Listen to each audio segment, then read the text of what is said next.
northern parts of England, southern Scotland to start Sunday morning. A bit of a drier picture first thing across northern Scotland, some sunny spells, wintry showers.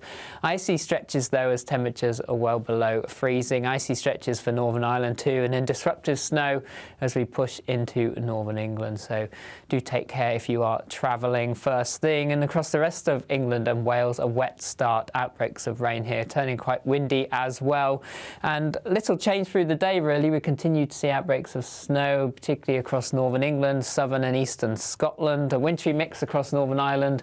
Sunny spells and wintry showers for northern Scotland as well. A little brighter across central southern parts of England after some early heavy rain, and temperatures here mild, 12 to 14 Celsius, but cold under the snow and ice. An icy start to Monday as well as weather systems slowly start to pull away, but a wintry feel for everyone through the day with sunny spells and wintry showers, particularly across the north of the UK, drier further south and east. And it stays cold through much of next week as well, but turning drier and brighter later on. See you soon. Even though we'll see a cloudy start, it'll be a bright outlook for the rest of the day. Boxed Solar, sponsors of weather on GB News. £50,000 in tax-free cash is like having over £4,000 each month to play with for a whole year. And it could be yours in the biggest Great British giveaway so far. That could be a holiday each month, your mortgage covered, or just the ability to send some of those day-to-day financial stresses packing. For another chance to win, text cash to 63232. One entry costs £2 plus one standard network rate message. Or text bonus to 63232. 5 entries cost £5 plus one standard network rate message. Go to gbnews.com/win. Entries start from just £2. You can call 0903 681 3232. Calls cost £2 plus your network access charge. Or post your name and number to GB10 PO Box 8690 Derby DE1 9TT. UK only. Entrants must be 18 or over. Lines close at 6 p.m. on the 31st of January. Please check the closing time if listening or watching on demand. Good luck. GB News Breakfast, every day from 6 a.m. Following the summer riots and the resurgence of far-right ideologies, the former Education Secretary told peers that reinforcing shared values is now more crucial than ever. So we're asking this morning, should we teach British values or would it be a step backward? Or how do you even start? To debate this now, we're joined by the Campaign for Real Education chairman, Chris McGovern, and political commentator Matthew Stadlen. Well, I think these days, particularly in schools, it's quite fashionable to look at the negative sides of Britain's identity, particularly British history. Personally, I think I'm very proud of being British, and I think we need to be proud of our country like most other countries around the world are. As Chris says, Matthew, lots of other countries do it. Heck, you only have to look at the United States, don't you, to see how sort of patriotic they are. Is there anything wrong in trying to instil a bit of that amongst our youth? I'm just worried it sounds a little bit communist, Stephen, being told what it is to be British. I've got my own personal but very vague views of what British values might be: inclusivity, patience, being able to queue, decency, respect for democracy and the rule of law. But I mean, very many people will have different sets of values. Some people are racist. So are British values racist? You talked about the far right. I think we all know what the far right is. It's sort of violent, xenophobic racism. But if you have, say, I don't know, 3-4 million people in this country who might describe themselves as racist or far right, and they're British, or as British as you lot and as I am, does that mean those values get taught in schools? My worry is it's a little bit communist. GB News, the People's Channel.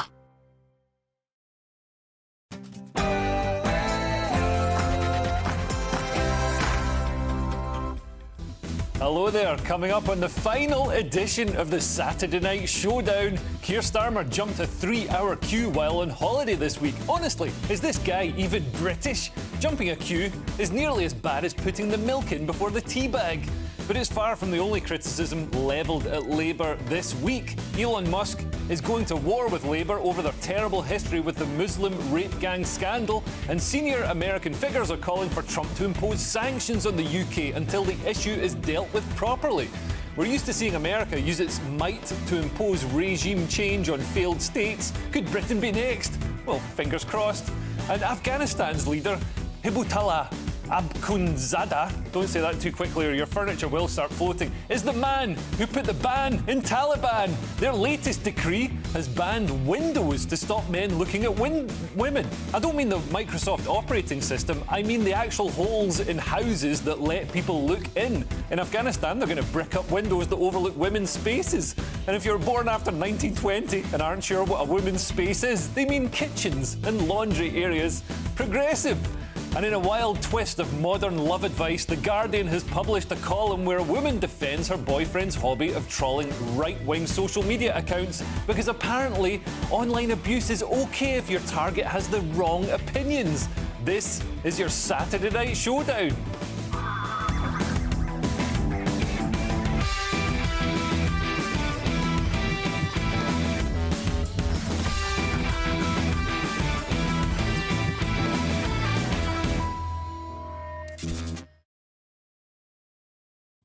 Discussing all tonight's topics with me are my brilliant panel. Joining me tonight are both sides of the political spectrum and probably the autism spectrum and a few other spectrums as well. Is journalist and broadcaster Benjamin Butterworth and the comedian and iconoclast Nick Dixon, standing there like walk-on girls at the darts. But first, let's get your latest news headlines from Sam Francis.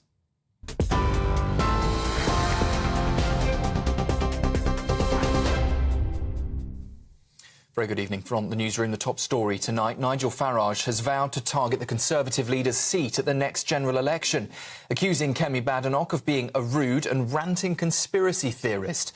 At a Reform UK East of England conference earlier in Chelmsford, he held up a phone showing the party's membership had passed 170,000 people.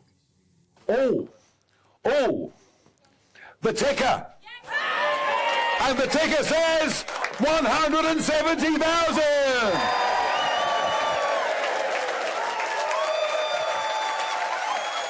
Kemi, are you watching on the live stream? Did we deliberately fiddle it so that it happened during my speech? Did it hell? It's happening, folks, because this party is on the march.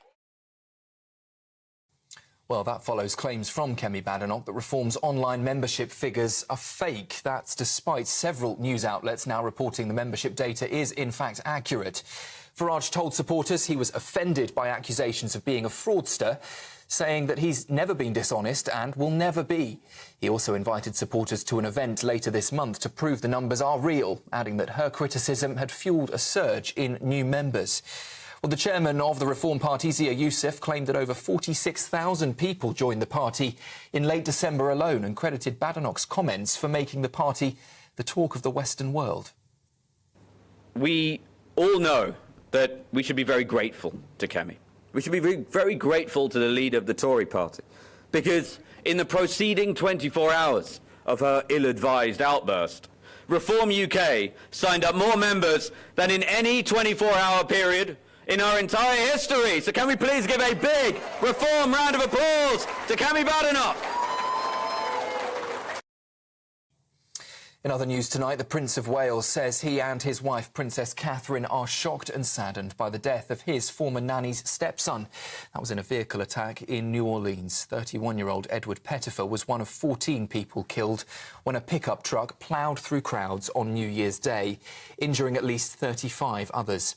His Majesty the King has also offered his personal condolences to the Pettifer family, who say Edward was a wonderful son, and added that they are devastated by the loss. Meanwhile, police in the United States say the suspect, Shamsud Din Jabbar, also fired shots before being killed by officers at the scene. And the FBI have now confirmed an Islamic State flag was found in the vehicle, with President Joe Biden linking the attack to terrorist motives. The first boatload of illegal migrants this year has crossed the Channel today, with 50 people intercepted by Border Force early this morning and now brought to Dover. It comes as figures show the number of people arriving in small boats in 2024 was up by a quarter on the previous 12 months. Reform UK leader Nigel Farage has called it a national security emergency and blamed mass immigration for what he described as a complete cultural disaster. Weather news, and the UK is bracing for heavy snow and icy rain set to hit within just hours, with the Met Office warning there could be considerable disruption in some areas. 2 amber and 2 yellow alerts have been issued by the Met Office across most of the country, with up to 40 centimetres of snow expected. Forecasters say power cuts are also likely and that vehicles could become stranded on roads as wintry conditions continue. And we're being warned that trains and flights could also be delayed or even cancelled. And in the US, a judge has ordered Donald Trump to be sentenced next week in his New York hush money case, but he has suggested the US president-elect won't be jailed. In a surprise move, the sentencing has been set for the 10th of January, just 10 days before the inauguration. Trump's spokesperson, though, has called the case lawless and a witch hunt in a statement released after that date was announced. That's the news on GB News. I'll be back with you for another update in an hour. For the very latest GB News direct to your smartphone, sign up to News Alerts by scanning the QR code or go to gbnews.com/alerts.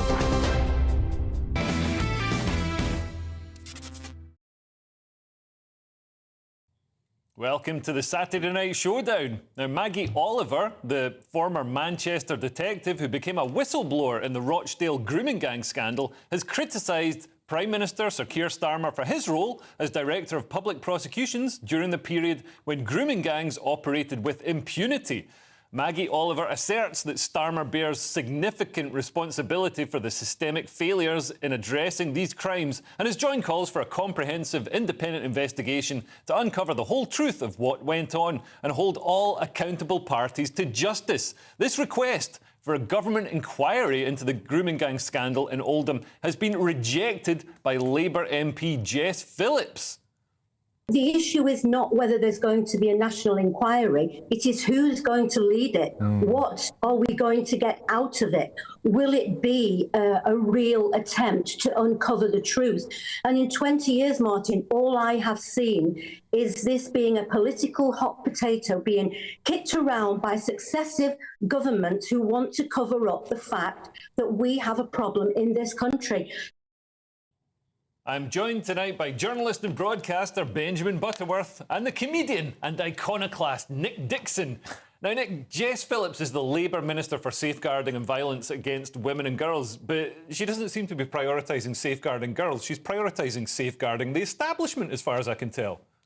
That's certainly what some people think, because she's refused this Oldham inquiry. And then sort of the counter is, well, she's always done this work for, you know, women's rights and women's safety and so on. But there does seem to be a difference. If you look at that clip from when she seems to downplay the Cologne mass molestation on Question Time, people have looked at that and said, well, why is it a different story when it comes to that? And that is the accusation. And I don't want to accuse Jess Phillips of anything in particular, because she'll probably sue or something. But in general, the problem that the left does seem to have is that it's very easy to sort of attack men and talk about domestic violence and all these issues people agree with. But when it comes to certain groups, of course, it's very, very different. Because if you're talking about Pakistani Muslims, suddenly in the left-wing oppression hierarchy, suddenly you're not from a Western country, so you get a point there. You're of a different race. You have a religion that they think needs to be protected, even though it's a very powerful world religion globally and historically, so I don't get that. So suddenly, white working class girls are at the bottom because they're white, and in critical race theory that puts you at the bottom, and the left has abandoned the working class, so they're still at the bottom. So suddenly, when it comes to these stories, the left seems to have a very different tone. I think that's what people are concerned about, and that's why they're asking questions. Yeah, I mean, Benjamin, do you think this is revealing the sort of the failings of the leftist ideology of prioritising multiculturalism and then having to cover up and silence these issues for the sake of community cohesion? No, when people say because Jess Phillips has a heavily Muslim constituency, that's maybe why she's scared of this. Well, if you remember the general election, she was the one being attacked far more than most people because she was standing up to those extremes in the Muslims world. And so I think she deserves a lot of guts for that. She was intimidated by them, and because she went back down, she won a seat by about 600 votes.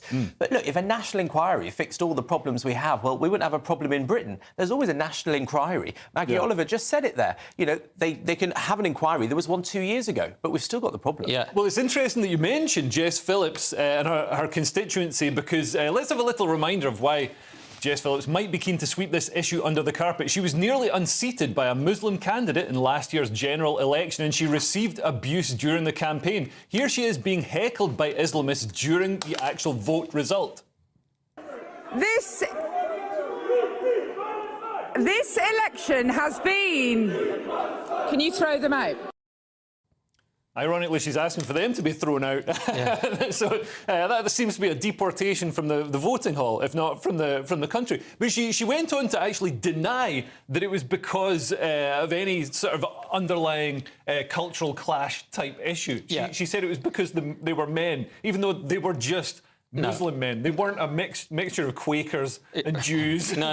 It wasn't the Quakers this time. That was absurd, that instance. But what she said there, the question of whether this impacts her decisions. So she won by 693 votes against this party that seems to prioritise Palestine over Britain. So many might think, will that influence her decisions? I don't know her heart and soul. But the question is, you could almost argue she's actually fairly representing her constituency. And it's not actually her fault. It's whoever brought such people in the first place. Yeah. Maybe it's her duty to do that. So it obviously puts her in a very difficult position. I just wanted to quickly say about the inquiry as well.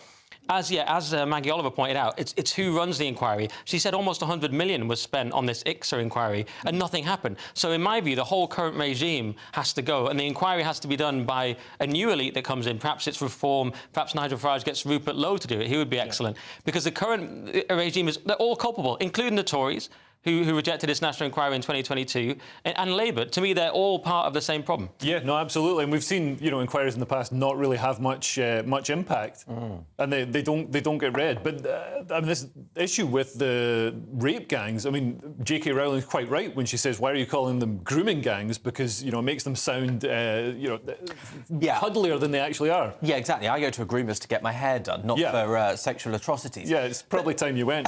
Yeah, exactly. But I mean. Actually, ironically, they are from that part of the world, so maybe. But you know what? The fact is that Keir Starmer, when he was in charge of public prosecutions, he was the one who prosecuted these people. He rewrote the rules. Exactly. He rewrote the rules so that he knew the institution had failed. Well, find me a police officer in Britain. Manchester Police has been found to be failing repeatedly in lots of these areas or in Greater Manchester. Yep. They didn't do anything about it. So, it's very easy for Kemi Badenoch, for example, to say, at the front page of the Daily Express, an investigation is long overdue. Oh, well, that's interesting. You were the ones in government until 6 months ago. If it's overdue, Kemi, it's because you didn't do it when it was due. Well, that's a fair point. Now, Home Secretary Yvette Cooper has this evening said Jess Phillips has dedicated her career to tackling sexual violence and abuse and to being a voice for victims and survivors of the most terrible crimes, including child sexual abuse. From setting up the first ever child sexual exploitation service in the Black Country and supporting survivors in Telford, Jess has been a fearless and formidable advocate for victims and survivors. She has worked with whistleblowers and campaigned tirelessly for justice for those badly let down by endemic institutional failure. As a Home Office Minister, she has put the experience of grooming and trafficking victims at the heart of her work on modern slavery and launched a national scheme to make sure staff and local police work together to spot when hotels are being used as a site of child sexual exploitation. Now, this week, Elon Musk intensified his involvement in UK politics by accusing Sir Keir Starmer of failing to prosecute grooming gangs effectively and also called for a national inquiry into the issue.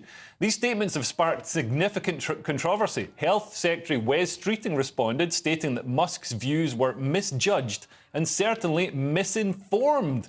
And Musk is getting more involved in European politics and providing support for right-wing politicians on this side of the Atlantic, as well as in America. He's hosting an interview with German right-wing leader Alice Weidel ahead of Germany's elections in February. Some have called for Musk's social media platform X, or Twitter, to be shut down. Now, Musk has been accused of politicising the issue of these rape gangs, but I think the issue should be politicised because politics is how you fix problems like this. Yeah, and we're actually in a tragic situation where we need the outside world to come in and actually help Britain because we are in trouble, because we're clearly not doing it ourselves. Now, whether America it's not a perfect country, they're not totally free, they have the First Amendment, so they're relatively free, and we actually need people like Musk to raise this question. And Bill Ackman is another one, the hedge fund guy in America, massive following, And he actually said, and I said it on Headliners, and I thought it was just sort of a bit of hyperbole. He said Trump should consider sanctions on Britain. And it's not that crazy, because, as I said, if we turned on the channel, we saw some country, they're all wearing military uniforms, they're shooting guns in the air. We heard that in this country, girls have been raped in 50-plus cities for years and years, and it's been covered up by police, counsellors, social workers, politicians, media. You would say, OK, we've got to step in. And it's racially motivated. And it's racially and religiously motivated. You would say that country needs some sort of sanctions. Something needs to be done. And that's where we are now. We are more like Saddam Hussein's Iraq or something. Someone needs to come in. There was a case that relatively free countries, Western countries that aren't as corrupt as us, need to come in and do something. That's where we are. And that's why it's actually crucial. Although Musk doesn't get everything right, and he's a bit random, and he was wrong on the H-1B visas, and he says crazy things sometimes. Yeah. He actually has been correct on this. Yeah. And do you think it's time for America to come in and save Europe again? No. Since when did people that want sovereignty start demanding that billionaires from foreign countries tell us how to make our laws? Listen, I want sovereignty for civilization. I want sovereignty for civilization. I don't want to be part of some crazed ideology that's destroying civilization. Well, I think that's what Elon Musk and Donald Trump stand for, quite frankly. All he cares about is having anger and fury to fuel his website, right? That's his main interest. Elon Musk doesn't have a clue about what's gone on in this country. When Elon Musk turns up in Rotherham and does 12 hours in a women's refuge, then I'll believe he cares. But until then, Jess Phillips has done a damn sight more to help these people than he ever will. Well, I totally disagree. Yeah, I think he has family in England. He's been affected by what he calls the woke mind virus. His own son went through some transition, which was really difficult for him. Yeah. So he's been directly affected by issues like that. And this issue is another one I think he feels passionate about. You can tell he does. And as for the kind of, just on the sovereignty thing, it would be unpatriotic normally to say another country has to come in. But when you're a country, a lot of people doing this are from other countries, let's face it. We've just acknowledged that. And the people who have covered it up are traitors. So if it was a war and you had traitors, you would deal with them, and you would need help from the Western world at large. Well, and talking of people covering things up, how are the mainstream media treating it? Instead of exposing the horrors of the grooming gangs, the mainstream media have decided to push the narrative that some of the girls who came forward are liars. Channel 4 commissioned Web of Lies, the Barrow grooming ring scandal, a documentary series telling the story of the false grooming ring allegations in the coastal community of Barrow. And the BBC ran a similar TV special called Liar, the fake grooming scandal, about the same case of 22-year-old Ellie Williams, who's jailed after fabricating claims of being trafficked and abused by an Asian grooming gang. Can you imagine them running similar documentaries about liars in the Me Too scandal? Well, coming up, we will assess the week's winners and losers. Apparently, this week, seeing a woman cooking in her own kitchen is dangerously arousing. I kind of agree. Stay tuned to find out what the latest chastity measure from those killjoys and the Taliban is. See you in a moment. Thank you, Britain. Thank you for watching. Thank you for listening. Thanks for subscribing. Thank you for your support. It's you that make us the People's Channel. As we reflect on our journey so far, we're filled with immense gratitude. You mean the world to us. We couldn't have reached this point without you. As a very special thank you, we are giving you the chance to win one of 50 GB News thank you boxes. They're worth £50 each. For full terms and conditions, and to enter, just go to gbnews.com/thank you.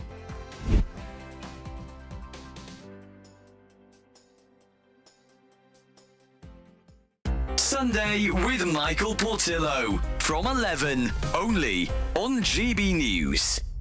Joining me now is food historian and author of Christmas with Dickens, Pen Vogler.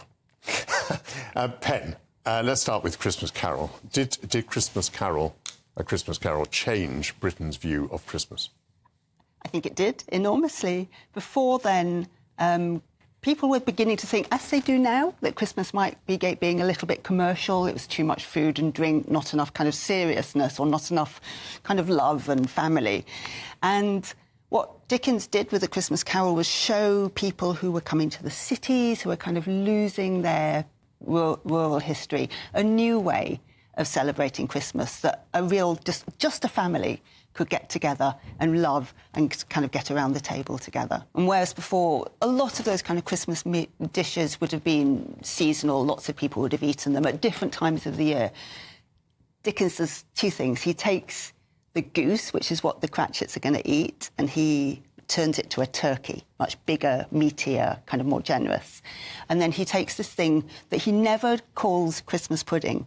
in A Christmas Carol. There's no Christmas pudding. He only calls it plum pudding, and he anchors it to that day. And interestingly, after then, people start publishing recipes for Christmas pudding, and it starts getting its name, Christmas pudding, from plum pudding. And I think all of that really comes from A Christmas Carol. You say becomes a Christmas pudding almost immediately after A Christmas Carol is published. Yes, I mean, it's occasionally called Christmas pudding before, but not often. And then a very famous for the time, the kind of Delia Smith of her day, lady called Eliza Acton, publishes a recipe called The Author's Christmas Pudding in 1845. And we know she's a big Dickens fan because she sent a copy of her cookbook to him. GB News, the People's Channel. We're proud to be GB News, the People's Channel. And as you know, we always love to hear your views. Now, there's a new way of getting in touch with us at gbnews.com/yoursay. By commenting, you can be part of a live conversation and join our GB News community. You can even talk to me, Bev Turner, or any of the members of the GB News family.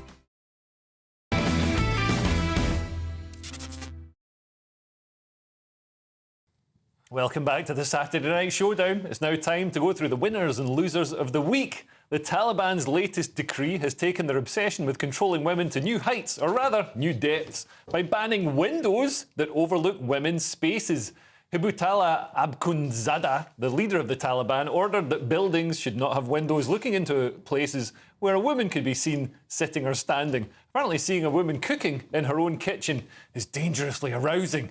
Municipal officials are reportedly gearing up with bricks and mortar to ensure no pain remains unturned. Critics have dubbed it Taliban Feng Shui, where the only view allowed is of a solid wall. The decree has sparked a wave of sarcasm online, with one user commenting, "Guess it's curtains for the Taliban. Guess it's curtains for windows now." If the Taliban keeps going at this rate, the next big ban might be mirrors. Now, diversity is strength. Surely that means that this is a good thing to do. Look, I've got something over both of you, because I've interviewed the Taliban. Oh, really? Yeah, I just got back from a gay club in Soho when the Taliban rang me, which truly no one else I thought they were there. No, it's thankfully not.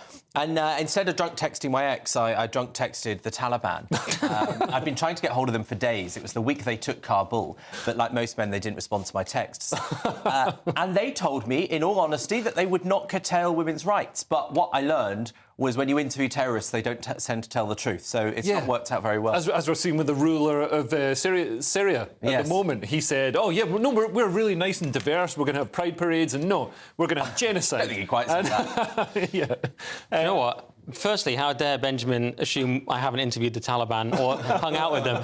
But the Taliban, I mean, look... I've got their number if you want them next week. They don't actually want women to be heard at all, and obviously we all agree with that. Benjamin said so in the green room earlier. But the wells thing, not only the windows, it says here in the piece, seeing women working in kitchens and courtyards or collecting water from wells can lead to obscene acts. We've all been there. You see a woman collecting water from a well. I can't control myself personally. Yeah. At my level now, I just need to see the well on its own. It's like a Pavlovian thing. I just go to wellshub.com. But seriously, if you're going to have... The big problem we have here is I hate to bring it back to immigration, because, I hate to talk about that as an issue, but big problem, if we have a culture where we're bringing over people from cultures where, for example, women can't look through windows, or you can't look at them through windows, and then you bring them in, and women are dressed normally in the West. This is going to cause a lot of problems. Not to say you rob someone of agency. If someone does something terrible, it's always their fault, and they should be punished. But you see how that's going to cause problems. And this seems to, be part of what's at the root of the rape gangs issue. I mean, we've brought people into the country who are from a culture where women are owned by men and protected by men, and we've brought them into a hyper-liberal society where, nobody was protecting these girls. They were, some of the girls at the very bottom of society, completely ignored and not protected by anybody. Yeah, and to be very clear, it doesn't mean in any way that you let the person off, well, that's the culture they're from. Yeah. No, I say bring back death penalty, frankly, but it just means it's inevitable if you're going to bring people in from totally clashing cultures, right? Yeah, absolutely. Do you think we should still keep importing this culture, or do you think it's time to maybe just slow it down a little bit? Well, look, I spend Saturday nights in nightclubs full of just men, so, maybe Afghanistan is the place where I should be and we should stop. Maybe it's my culture in the end. Look, the ones that are coming here probably are trying to escape the Taliban. They're probably being oppressed by the Taliban. So I think it's wrong to assume that they will agree with the people that are running Afghanistan. I mean, most Afghanis didn't want this to come back after 20 years. But where are the people who are being oppressed by this culture in the UK? Where are they going to flee to? They've got nowhere to claim asylum. Anyway, Anyway, moving on. During a family holiday in Madeira, Prime Minister Keir Starmer caused a stir by skipping a 3-hour queue for a popular toboggan ride. Escorted by his security detail, Starmer and his children were ushered to the front, prompting boos and shouts of "Get to the back of the queue" from fellow British tourists. Have a look at this.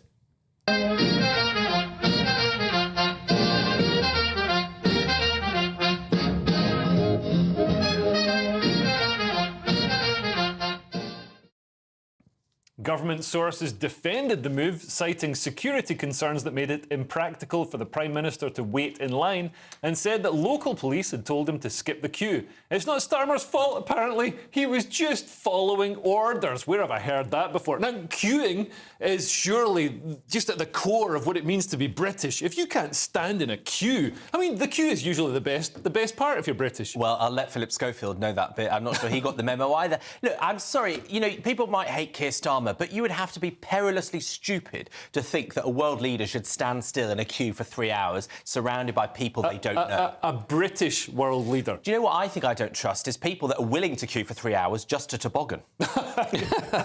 That's a fair point. That's a fair point. It's a larger question. Do you know what's the contrast that struck me was Trump at McDonald's. I'm not saying, and obviously it was staged, as the lefty papers told us. He wasn't just actually working for McDonald's now. The president hadn't changed career. So, but see how he just got on so well with the people. He's like, "You are not ordinary," and he had those like great interactions. People just loved him. He looked like so perfect Americana. Whereas Starmer goes out there, gets heckled mercilessly wherever he goes, whether it was laying the wreath, because people don't like Starmer. I'm sorry, they just don't. Nothing can convince them to. Look at his approval ratings. And I believe, in a kind of deep folk memory kind of way, that the way he treated people over Southport, even though it's been seen by some as a strength that he handled it and was tough, I think people won't forgive him for that. The way he, to me and many others, threw British people under the bus. And he didn't seem to handle it, even though people have said that about him. He wasn't strong when he did it. The strong thing to do would be to acknowledge people's pain and fury that these girls had been killed. And he didn't do that. He called everybody a far-right thuggery and just took one side. Anyway, in a political plot twist, former Conservative MP Marco Longhi has swapped his Tory blue for Reform's red, declaring that the Tory party has been hijacked by left-wing influences. Mr Longhi said, "The Conservative Party I once identified with, the party of Churchill and Thatcher, has transformed into something unrecognisable, captured by a left-wing influence that masquerades as conservatism at election time while prioritising the wishes of an elite few when in power. In recent years, it has repeatedly betrayed your trust, and Labour have never earned that trust in the first place."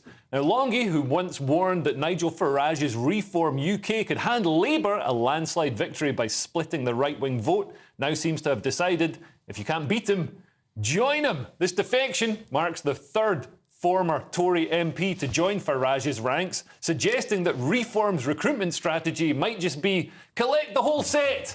And as the political landscape shifts, one can't help but wonder if the next Conservative Party conference will be held in a revolving door. Now, Conservatives seem to be having a worse time than Labour at the moment, Nick. Well, he's absolutely right that the Tories have become a left-wing party. To me, they're a woke left party, whereas Reform are a liberal party. None of these parties are right-wing or conservative. That doesn't exist. Yeah. It's not allowed. But Reform are kind of, as he points out, he says the Tories have come away from the days of Churchill and Thatcher. I just created the ultimate Tory politician. And so that shows what he is. He's a Thatcherite, which is basically a liberal, it's sort of an economic liberal sort of thing. It's a sort of conservative, but not exactly. And that's fine. They're certainly not that. That's certainly much more represented by the Reform Party. So it sounds like he has made the right move for his particular ideology. Yeah, I mean, do you agree, Benjamin, that the Tories aren't right-wing? Do you think they're as woolly lefty as yourself? No, I don't. I mean, look, when I first read this, I thought Luigi, the CEO assassin, had joined Reform UK, because that's what his surname sounds like. Oh, he'd be good. Well, at least he'd get a headline, right? This guy isn't the most famous guy in his own household. No one knows who he is. And it just strikes me that... I think that's unfair. I mean, I think he's quite well known as a politician. He certainly hit the headlines before for warning about Reform actually handing Labour a victory. That leads me to my point, which isn't it strange that these people people find their principles when they lose their pay packet, right? Yeah. When he had a job as an MP, he said, "Oh, never join them," and now he thinks, "Oh God, I'm not going to get back in." The story in today's paper that 3/4 of ousted Tory MPs want to be an MP again. Yeah. I think that's got more to do with it than changing political parties. I don't know. I think people, and this goes for Tory supporters as well, they're seeing the Tories have completely drifted away from what they say on the tin, whereas Reform are essentially now the Conservative Party. Yeah, I don't know if Benjamin's right or not. I mean, he's more cynical than me. I'm just very innocent and believe that they're doing it for good reasons. Yeah, I mean, look, Tories picked Kemi Badenoch, in my opinion, the wrong choice for leader. Sorry, Kemi. I know she thinks GB have a go at her, but and just in general, they've drifted. Planning another meeting. Yeah, it's not Kemi's fault though. It's the 14 years. It's the Boris wave. It's a complete failure on just about every possible level. But the whole thing's failed, and this grooming gang scandal proves it. The whole Unity Party has failed. Someone like Reform do need to come in. So he's done the smart thing to move now, because the Tories, I see them as having basically no future, and Reform are the new opposition. Right. Well, next on the Saturday Night Showdown, in a wild twist of modern love advice, The Guardian has published an article where a woman defends trolling right-wing social media accounts because apparently online abuse is OK if your target has the wrong opinions. I'll be diving into that and much more after the break. See you in a moment. Hello there, welcome to your latest GB News weather forecast from the Met Office. It remains very unsettled through the rest of this weekend. Heavy snow, particularly across northern England, North Wales, the Midlands for a time. The risk of ice in places too, and heavy rain as well for parts of Wales and the southwest, all thanks to this area of low pressure moving in from the Atlantic, bumping into cold air. So we've got widespread heavy snow across parts of Wales, the Midlands, East Anglia, pushing northwards into northern England, southern Scotland, turning back to rain though on its southern edge. So outbreaks of rain for the rest of England and Wales. We could see some disruption. Met Office warnings in force as temperatures plummet below freezing, and quite widely an unsettled start to Sunday morning. We could see travel disruption, power outages, particularly across northern parts of England, southern Scotland to start Sunday morning. A bit of a drier picture first thing across northern Scotland, some sunny spells, wintry showers. Icy stretches though as temperatures are well below freezing. Icy stretches for Northern Ireland too, and then disruptive snow as we push into northern England. So do take care if you are travelling first thing. And across the rest of England and Wales, a wet start. Outbreaks of rain here, turning quite windy as well. And little change through the day really. We continue to see outbreaks of snow, particularly across northern England, southern and eastern Scotland. A wintry mix across Northern Ireland. Sunny spells and wintry showers for northern Scotland as well. A little brighter across central southern parts of England after some early heavy rain, and temperatures here mild, 12 to 14 Celsius, but cold under the snow and ice. An icy start to Monday as well, as weather systems slowly start to pull away, but a wintry feel for everyone through the day with sunny spells and wintry showers, particularly across the north of the UK, drier further south and east. And it stays cold through much of next week as well, but turning drier and brighter later on. See you soon. Hi there, I'm Michelle Dewberry, and I'm going to take a second to tell you all about my show, Dubes & Co. We start off with the issues of the day. We then bring in both sides of the argument. We get rid of the disrespect, and then you throw me into the mix. And trust me, I'll tell it exactly how it is. And then, of course, the magic ingredient, you at home. We mix it all together, and what have we got? In my opinion, the best debate show in town. Monday to Friday, 6 till 7 on GB News, Britain's news channel.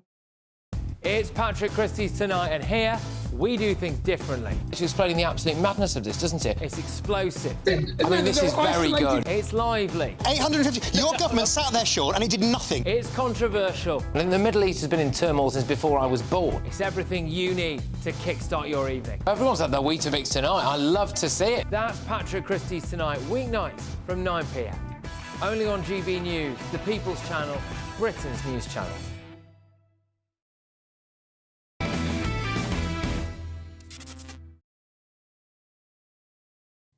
Welcome back to the Saturday Night Showdown. Now, Mo Salah isn't just a great footballer, he's a great man. He helps charities in his native Egypt and also has integrated into the culture of Britain, where he's made his home. He sparked fury amongst some this Christmas when he posed with his family next to a Christmas tree.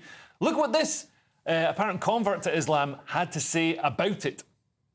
We've all seen Mo Salah's Christmas Instagram post, but I want to tell you guys how serious and severe what he's done is. Rasulullah sallallahu alaihi wasallam said, whoever imitates people is one of them. You are one of them, essentially. So if you celebrate and you imitate them in celebrating Christmas as a Muslim, you know where Christmas even came from? This is a pagan festival. Muslims, you should not celebrate Christmas. It's haram, it's shirk. And this is what Prophet said. You copy them, you're one of them. I can't believe this guy is criticising Mo Salah for integrating into British culture and celebrating Christmas. I mean, surely the only way immigration is going to work is if people integrate. Yeah, I mean, he clearly has integrated to some extent because he appears in that photo to be in some kind of Barrett's new build home. It looks absolutely hideous wherever it is. Yeah. That's my main issue.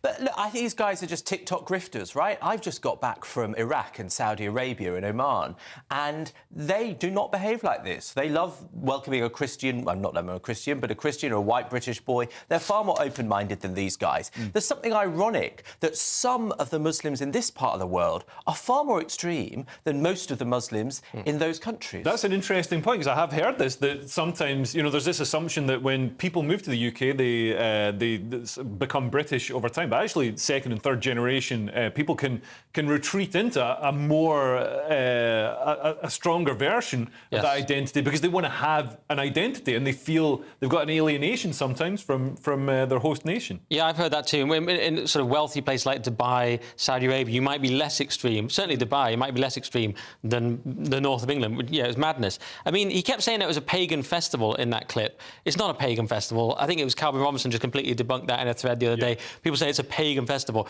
Then he went into this... It's in the name.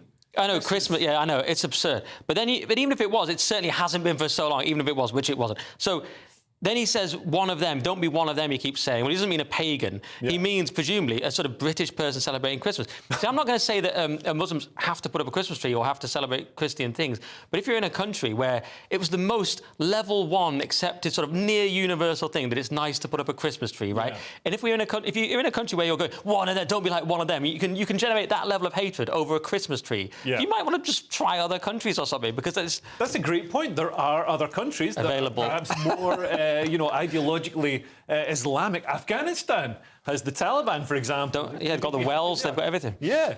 And in a wild twist of modern love advice, The Guardian has published a column where a woman defends her boyfriend's hobby of trolling right-wing social media accounts, because apparently online abuse is OK if your target has the wrong opinions. The piece dances awkwardly around the ethics of online abuse with a tone that almost implies that trolling is a noble pastime as long as it's aimed at the right people. Now, if the roles were reversed in this article, you know, The Guardian would never run an article saying, oh, is it OK to troll left-wing people or target other people for their beliefs? Well, look, I mean, I've only turned up tonight to troll right-wingers, so clearly I have a... I only invited you to troll you. Exactly, there we go. We're both in agreement. Well, look, I mean, I do think I'm in a position to judge, because they call me the wokest man in Britain, which is offensive, because I shouldn't assume my gender. But look, you know, I think she has a point. You know, the fact is, if you're being a racist and a bigot, then that's a bit different to wanting to save the planet. But that's, I mean, you say the word racist. I mean, this word gets thrown around so much. These people aren't necessarily being racist. They could just want perhaps some sort of immigration control, or they could want people who've arrived in the country not to be prioritised for medical treatment over people who live in the country and have paid into the system. Well, look, I have a Twitter account, and I'll be honest, that level of nuance is not what you see on much Twitter, to be honest. I mean, Nick, this seems to be emblematic of just the way right-wing or whatever you want to say, conservative, has become almost a dog whistle, and these people are dehumanised by the chatterati at The Guardian. Yeah, but it was a Guardian piece, and she said that he's mainly her boyfriend on the right side of history, which means wrong side of history, because it's The Guardian saying it, so you can just flip it. So there's that. But then she said it gave her the ick, and it wasn't, like, sexy and stuff. Do you know what gives you the ick more, though? Always just doing what your girlfriend says. You should never... No man should do... I saw Michaela Peterson the other day was saying, oh, these people who are complaining about endless immigration into America via the H-1B visa, it's giving me the ick. It's like, oh, yeah, well, just destroy America because it's giving you the ick. Just ignore... You've got to ignore... We've got to ignore that. We've got to be warriors and just ignore the ick and just do what's right as men. And what's right sometimes is to troll people online. I don't do it. So a vigorous defence of trolling from both sides. No, well, I'm a known commentator. It's very different. I think the ick is if your relationship relies on spending all the time looking at a phone and your Twitter account rather than looking at your girlfriend. Maybe if she were doing a better job as a girlfriend, he wouldn't be be trolling. Whoa, great shots point. fired. I can't believe he was the misogynist one on this panel. No one saw that coming. I'm a gay man. Oh, well, fair. Now, are any of you doing Dry Jan? Well, Dry Jan has asked if you could use some lube. No, in a surprising twist that could have you rethinking complete sobriety, researchers have suggested that moderate drinking might actually be good for you. Yes, you read that right. Your glass of wine or pint of beer could be your health hero. According to studies, small amounts of alcohol might reduce stress, improve heart health, and even lengthen your life. In my experience, it also makes women look nicer. The timing couldn't be more ironic, as millions of people commit to a booze-free month only to learn they may have been better off with a toast to their health. The real kicker, moderation is key, so no, that doesn't mean turning a little into a lot. No binging is allowed. I've got to say, though, this health advice seems to change every 5 minutes. Well, I'm appalled that you said it makes women look nicer. Why are you looking at women through windows anyway? You shouldn't be doing that. We've established that. This dry January is so lame. I'm doing dry life. I haven't drunk for ages. It's so easy for me. Because I used to have this with Toby Young when we did a podcast. He was like, I'm trying to do dry January. I've only failed twice in the first week. I'm like, what are you doing? I don't have this problem. I can just not drink for months and months or years. Yeah. Now, if you're talking about chocolate and things, it's a different challenge. But I'm not. Look, I'm getting there. That's unbelievable. That's just see these lefties. They talk about various kinds of discrimination, blah blah. That is just openly like body shaming. This is on TV. This is online bullying. How much can you bench press? In real life. Yeah, it's disgusting. How much can you bench press? Yeah, because I've got the strength, but I just haven't got rid of the fat yet. But no, that is disgusting from the alleged left. You have no values. I can't bench press. Look, I think if you can't give up alcohol for a couple of weeks, then you have a problem, right? But I wouldn't want to do it, least of all in January, which is truly the most miserable month of all. I think that's the one month that you revert to drinking, even if you don't normally. Yeah. So, yeah, I wouldn't do it. But I did go dry for a bit because I was by law, because I was in Saudi Arabia and I was in Iraq, and it wasn't really approved of there. And it wasn't difficult at all. The thing is, if you have to think about it and then you can't bear it, that's a sign you probably shouldn't drink for longer than a month. If you're surrounded by people drinking, then it gets more difficult. Well, next on the Saturday Night Showdown in Clown World, the NHS are allowing illegal migrants to bypass exhausting waiting times. They're seen in just 15 minutes. I'll tell you more about that after the break. See you in a moment. Dinner under the stars tonight? That reminds me of our travel insurance. You mean All Clear Skies? All Clear Travel Insurance sponsors GB News Travel Destinations forecast. Hello there. It continues to remain unsettled across western parts of the Mediterranean, but fairly warm for the time of year. Drier further east. Dry for Madeira, though. Temperatures 18 Celsius on Monday, but you can see unsettled weather across Portugal, Spain, southern France into Italy. Temperatures on the cool side, but drier towards Greece and Cyprus and Turkey as well. The temperatures here nearer to average for the time of year, but some pleasant sunny spells. Staying warm in Madeira for the next few days as well. All Clear Travel Insurance sponsors GB News Travel Destinations forecast. This is GB News, Britain's news channel. The BBC has been branded jaw-achingly stupid, not by me, by the way, over its decision to cast black and ethnic minority actors in the historical drama of Wolf Hall. Now, is this a forward-thinking idea or nonsense? And are we rewriting history? Henry, I mean, the Tudors were real-life people. They were pretty much white. Well, some of these shows depart so much from historical context anyway that maybe it doesn't make any difference. But I think just generally, we've got a problem in this country with portraying history in its correct sense. You can't change history. And I think it's about the motivation. If the motivation is to sort of, to make a political point, then I think it's wrong. What I find kind of tedious about people finding this instant jaw-droppingly stupid, Jesus was portrayed by somebody who's half Slovak and half Irish. Moses was portrayed in the Exodus by an Englishman. So, you know, same with Anne Boleyn, you know, was portrayed by Natalie Portman, who is Jewish. So if this is the one thing that's getting people angry, then there's something deeper within that rage, because I think Hollywood's been doing that, where people... When you say something deeper, do you think there is a hidden racism and people are complaining about this? Well, I think for some, maybe yes. I can't speak for everybody because this news dropped today. I don't know why they are thinking that it's egregious, but there absolutely must be some underlying racism if this is the only one that you're upset about. GB News, the People's Channel. Join me, Camilla Tominey, for a frank and honest discussion with those in power that cuts through the spin and gets to the heart of the issues shaping our nation. You haven't confirmed that you want to stand as leader, but you haven't ruled it out either. This report basically says that he's not fit to stand trial. Is he indecisive? Incompetent? I deliver the dose of reality Westminster needs. That's the Camilla Tominey Show at 9:30 every Sunday on GB News. The People's Channel, Britain's news channel.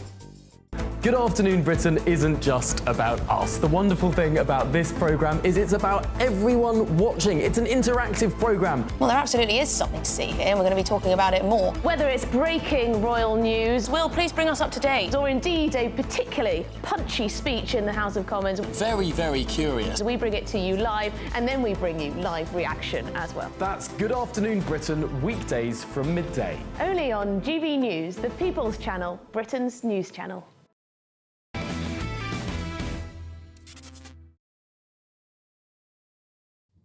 Welcome back to the Saturday Night Showdown. Now, how long do you have to wait for NHS treatment? I bet it's a bit longer than 15 minutes. It was revealed this week that in two-tier Keir's Britain, illegal immigrants are being seen by NHS doctors in just 15 minutes, sparking outrage from some Brits who'd need a time machine to see their GP that fast. Critics have leapt on the story as proof of a two-tier system.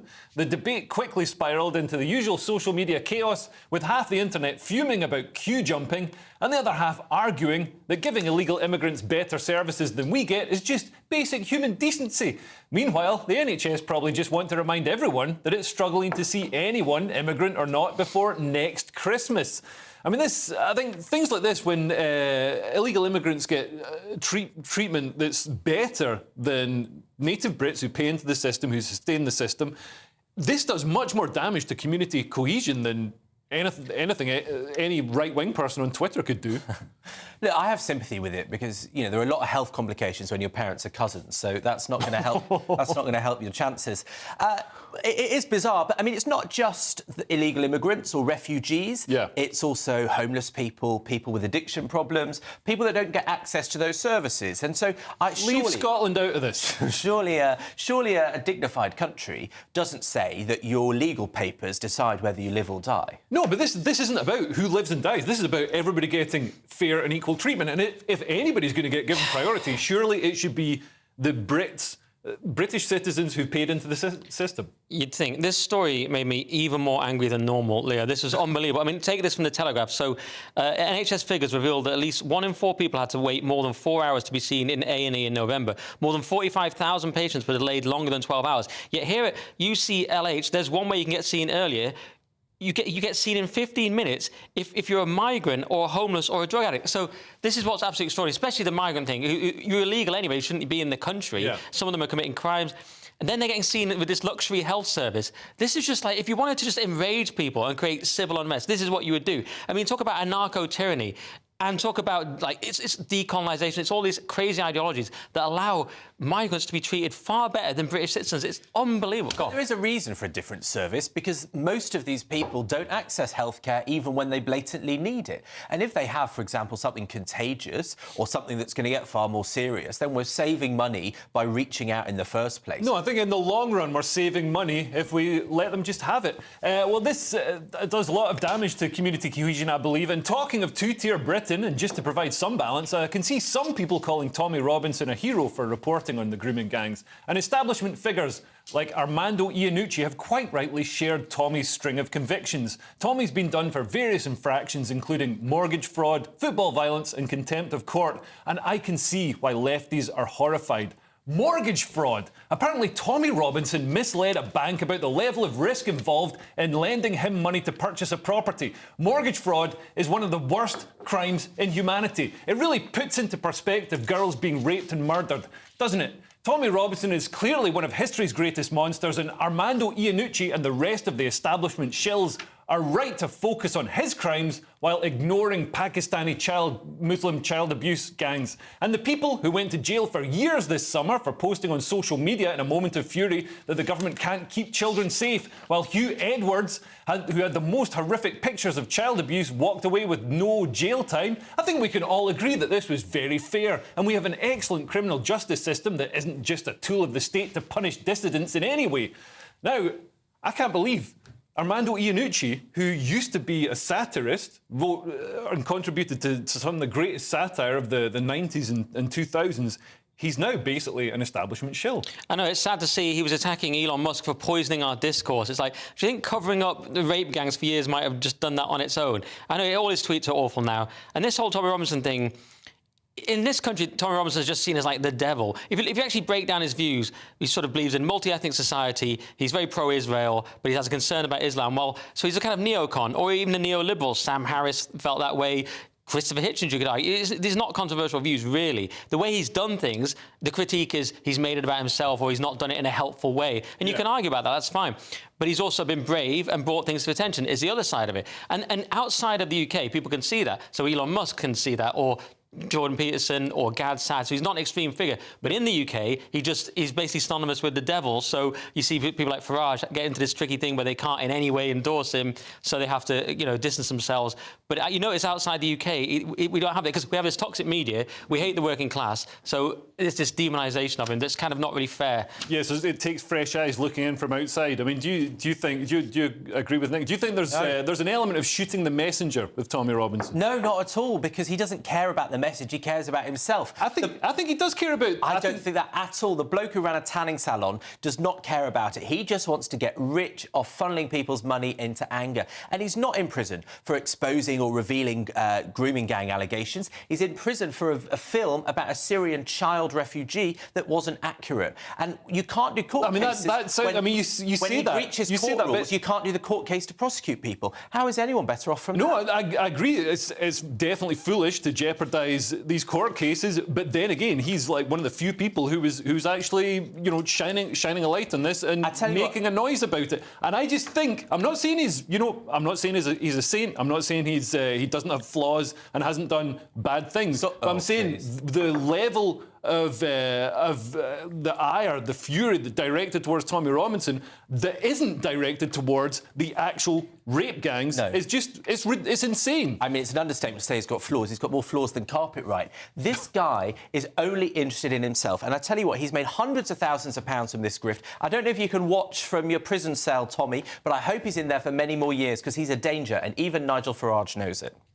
Well, I guess we'll see. I think a lot of people in the government would agree with you. Well, a spokesman for the Department of Health and Social Care said it is vital that all vulnerable members of society, including asylum seekers, are able to access the healthcare they need. And it has been a legal requirement under successive governments for local NHS commissioners to take the right steps through individual contracts to enable this.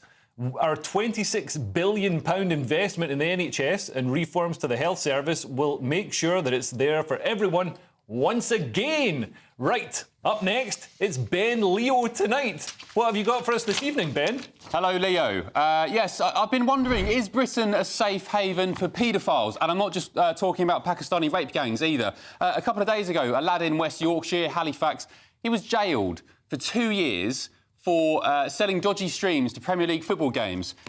At the same time, we've had the likes of BBC anchor Hugh Edwards walk free from court, and I've this week found dozens of other examples of paedophiles, child abusers who possess some of the most awful images of children being abused, all walking free from court. So I'm asking, do we live in a two-tier justice system? Is Britain soft on paedophiles? And is that why Pakistani rape gangs and grooming gangs have been allowed to run riot across Britain for so long? Well, that sounds like a hard-hitting piece. I'm looking forward to seeing that, and it does concern me that Britain with the Hugh Edwards case, it seems to be almost decriminalising paedophilia. It's horrific. Anyway, thanks to my brilliant panel tonight, we've had the broadcaster and journalist Benjamin Butterworth and the comedian and iconoclast Nick Dixon. I'm Leo Kearse, and this has been the last Saturday Night Showdown. If you missed my deranged ranting, you can see me outside Tesco shouting at the pigeons, and I'll be hosting Headliners every Friday to Sunday. And Josh Howie is going to be hosting Monday to Thursday due to popular demand. Headliners is on every night at 11 p.m, so make sure and watch it tonight. It's the show where we go through the next day's newspapers the night before. And I hope you have a great year. Goodbye.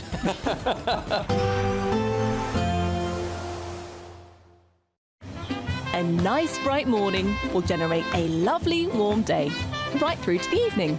Boxed Solar, sponsors of weather on GB News.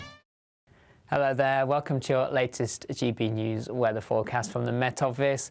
It remains very unsettled through the rest of this weekend. Heavy snow, particularly across northern England, North Wales, the Midlands for a time. The risk of ice in places too, and heavy rain as well for parts of Wales and the southwest. All thanks to this area of low pressure moving in from the Atlantic, bumping into cold